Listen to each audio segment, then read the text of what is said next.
The Intelligent Forward Collision Warning, or I-FCW system, automatically turns on each time the ignition switch is placed in the on position. It can help alert the driver when there is sudden braking of a second vehicle traveling in front of the vehicle directly ahead in the same lane. The system uses a sensor located on the front of the vehicle to measure the distance to those vehicles traveling ahead of you. If there is a risk of a forward collision, the system warns the driver by blinking the vehicle ahead detection indicator and sounding an alert. The system operates at speeds above approximately 5 km per hour. Perform the following steps to turn the system on or off. Use these controls to select settings: driver assistance, emergency brake, then front to toggle the system on or off.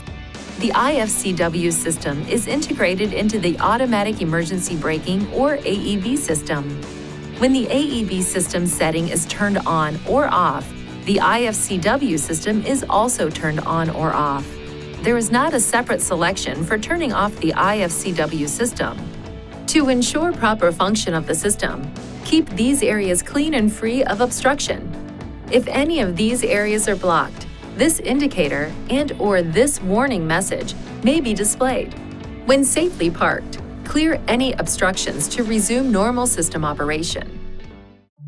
Please see your owner's manual for important safety information, system limitations, and additional operating and feature information.